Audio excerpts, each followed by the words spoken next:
Et bonjour à tous et à toutes, c'est IceProRat pour un nouveau tuto sur Linux et avec le logiciel TeamSpeak pour apprendre à créer un serveur sur Linux, Debian, enfin tout l'architecture Linux quoi. Et en fait c'est très simple, hein. Il y a des milliers de, on va dire, ouais, des milliers de commentaires que j'ai reçus sur ma boîte email on m'avait demandé dans le temps parce que j'avais fait un tuto sur comment installer un TeamSpeak 3 et se mettre le query sur Windows en local, mais on m'a demandé sur Linux avec un serveur distant, donc un VPS ou un serveur dédié. Et donc j'avais pas le temps et j'ai perdu ma chaîne, enfin j'ai perdu le mot de passe de ma chaîne Onyx Matenko. Donc là je reprends les tutos. Et oui. Et donc là je reprends en force sur Linux. Donc avec un serveur distant, donc voici là vous mettez l'IP, donc là j'ai caché les avant-derniers chiffres. Et oui, pour ceux qui s'amuseraient à me DDoS, de toute façon vous pouvez. Le serveur là, c'est pas le mien. Et donc voilà, le port SSH, enfin bref, distance, ça vous connaissez, hein, je vais pas vous apprendre. Ou alors je ferai même un tuto si vous savez pas comment utiliser. Enfin bref, c'est très simple. Changer le port et tout ça, question de sécurité. Enfin ça sera dans un autre tuto. Et donc pour l'instant, on va voir comment installer un serveur TeamSpeak 3. Donc on va aller déjà sur Google. On tape TeamSpeak Download. Voilà, là, vous prenez le deuxième. Et voilà, on atterrit ici. Ah, ça c'est très familier, hein, dans mon ancien tuto. J'étais resté ici. Et ben là, on va passer à Linux. Donc moi, le serveur distant que j'ai commandé, je l'ai installé avec un système d'exploitation Debian 6 à 64 bits. Donc vous prenez le serveur AMD 64 pour ceux qui ont pris 64 bits. Et pour les 32 bits, c'est serveur x86. Donc vous faites download. I agree. Nothing. Top. Voilà, je stoppe le téléchargement avant qu'il me le mette. Voilà. Donc vous copiez déjà l'adresse du lien. Vous vous connectez à votre serveur distant. Donc voilà. Donc déjà là je viens de me connecter avec l'utilisateur root. Euh, un truc qu'il faut savoir, c'est de ne question de sécurité pour les serveurs TeamSpeak, c'est ne pas lancer le serveur avec la session root. Pourquoi, ne me demandez pas, hein. Là pour le tuto je vais le faire, mais ne me demandez pas pourquoi. On m'a toujours dit, enfin après je me suis si c'était vrai, mais il faut vraiment pas, enfin c'est pas conseillé de le lancer avec la session root. Donc vous créez une session à 10 heures vite fait là et puis voilà vous le lancez quoi. Et donc voilà. Donc là on va repartir, hein, on a copié l'adresse de TeamSpeak serveur, vous êtes d'accord? Donc là voilà mon bureau, il n'y a rien à part losslog, un fichier. Donc là on va faire wget, clic droit.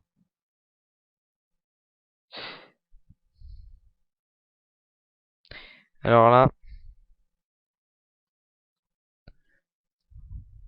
voilà, j'ai eu peur. Donc voilà, vous avez fait clic droit et vous faites entrer. Là, ça le télécharge. ls. Et voilà, il s'affiché dans votre bureau. Donc, vous voyez qu'il est en format tar.gz. Alors, si vous préférez, tar.gz, c'est une compression comme si vous direz sur Windows zip ou rar ou tout truc comme ça, quoi. Ça, c'est des packages. On appelle ça des packages. Et donc, il faut le dézipper si vous préférez. Donc, vous utilisez la commande. Toi, casse-toi. Vous utilisez la commande tar du 6 x v z f espace TeamSpeak 3 serveur Linux AMD 64 oui ne pas oublier ça, hein, point 0.6.1 point tar.gz. Entrée. Voilà, et c'est décompressé. Donc là vous avez encore le fichier compressé et là le fichier décompressé dans un dossier. Donc on veut le lancer, donc le serveur il se trouve dans le dossier, donc on va s'introduire dans le dossier. cd TeamSpeak 3 serveur Linux AMD 64. Entrée. Voilà, on se situe bien dans le dossier TeamSpeak. Vous faites un petit ls si vous préférez voir s'il y a bien tout. Donc voilà, il y a tout. Hein. Et là, voilà le script qu'il faut lancer. Et donc, on fait sh espace ts3 serveur -8 start script.sh espace start. Donc là, vous faites entrée. Warning for security reason, we advise don't not run the server as root. Hein, voilà. Donc c'est le truc, enfin bref, je m'en fous. Hein. Donc voilà, là elle est en train de tout générer, et voilà. Donc vous voyez, c'est comme sur Windows, hein, mais en plus beau, hein, on va dire. Donc important, hein, à bien sauvegarder toujours dans un bloc-notes. Le compte serveur admin query. Et là, le token pour avoir le serveur admin. Donc vous laissez la page comme ça. Vous allez sur votre TeamSpeak.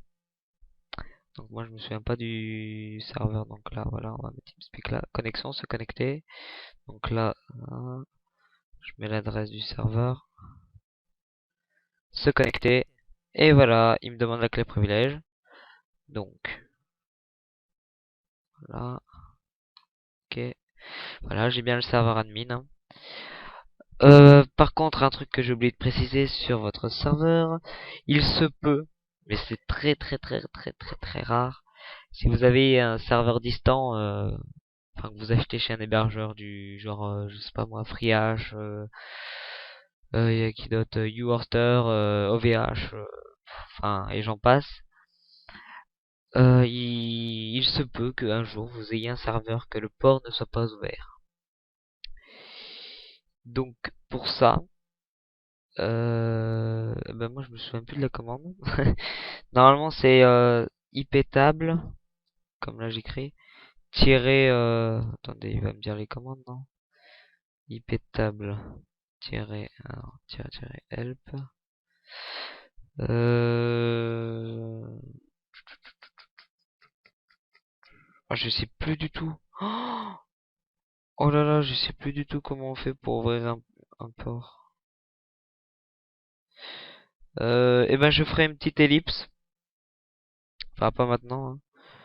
Je vais juste, je ferai une autre petite vidéo pour vous montrer comment configurer IPTable. C'est comme un firewall, hein, si vous préférez sur Windows. Mais bon, là on s'intéresse plus à TeamSpeak, donc là on a le serveur admin, outils, console server query. Là, moi j'ai déjà mon script. Donc là, le mot de passe du serveur admin il est ici. CTRL C, CTRL V, et merde. Donc voilà, port 9987, un port par défaut. Serveur groupe apt client SGID, ça n'a pas changé, c'est toujours le deuxième. CLDBID, vous voyez bien que je suis le deuxième, hein, il n'y a personne d'autre qui est venu avant moi. Donc voilà, vous lancez, et voilà, par magie, j'ai le serveur query. Donc voilà, plus besoin du serveur admin, ça fait trop moche sinon. Donc là, vous pouvez refaire CD, logout, ou déconnecter de la machine. Vous voyez que ça marche toujours, hein, c'est un serveur distant. C'est le but. Et donc là, en toute vitesse, vous configurez votre serveur de base, hein, 32 slots bien sûr, c'est pas 512. Appliquer. Ah oui, les gens ils me disent aussi, ouais, on peut plus avoir de licence 512 slots, ça nous dit qu'on n'a pas de domaine ou un truc dans le genre. Alors je vais expliquer en vitesse. Donc là, regardez bien les permissions, guest, hein. Question de sécurité, créer un canal, bon, y a pas besoin. Rejoindre des canaux, bon, ça après c'est à vous de choisir, mais information du serveur, non. Information de connexion, non. Token, non. Créer, non. Voilà, hein, vous laissez comme ça. Après, si vous êtes l'hébergeur et que vous donnez des trucs, bon, bah après, il y a plus de permissions à voir avec les pouvoirs. Bon, après, ça sera un autre tuto. Voilà. Oui, donc, les licences, comment dire? Comment expliquer? Maintenant, il y avait trop de gens en fait qui floudaient TeamSpeak pour demander des licences en fait. Et donc TeamSpeak a fait quelque chose qui, pour moi, c'est normal. je pense que ça doit être normal. C'est que ils donnent des licences à ceux vraiment qui en ont besoin, qui ont vraiment leur team, qui sont à fond dedans et pas qui veulent juste être entre potes. Enfin, voilà, alors, entre potes, je vais dire 32 slots, c'est largement suffisant quoi. Vous allez pas être simultanément 32 amis sur TeamSpeak. Bon après, c'est vrai que si vous êtes un peu plus, c'est un peu la merde, mais mais voilà quoi. Et donc maintenant il vous faut un nom de domaine avec le site hein, qui marche, qui a des visiteurs dessus, tout ça. Et il faut que la boîte email ou le serveur de messagerie SMTP soit sur la même IP que votre serveur d'hébergement web. Donc voilà. Sinon ils vous en donnent pas de licence. Hein. Et je crois même qu'il faut que l'adresse IP du TS soit la même que l'hébergement web aussi. Ah, ça je suis pas sûr, mais il me semble. Hein. Enfin bref, voilà quoi. Maintenant, les gens, arrêtez, arrêtez de me demander des licences. Je peux pas vous en passer. Hein, vous achetez un nom de domaine, vous faites un site internet de base, vous faites une page normale. Vous dites à 2, 3, 5 personnes qui viennent sur le site pour que ça fasse des visiteurs et puis voilà. Et après, TeamSpeak, ils vous enverront la licence et puis voilà. Et donc voilà, je pense que le tuto, bah, il se termine. Hein. Et donc oui, je le répète, Onyx Matenko, c'est bien moi qui fais le tuto. Donc arrêtez de mettre des commentaires sur la vidéo là-bas, mais ici, si vous avez un problème avec Windows, il n'y a pas de problème, vous marquez dans les commentaires, je vous répondrai. Et donc voilà, et je vous dis à bientôt. Allez, ciao!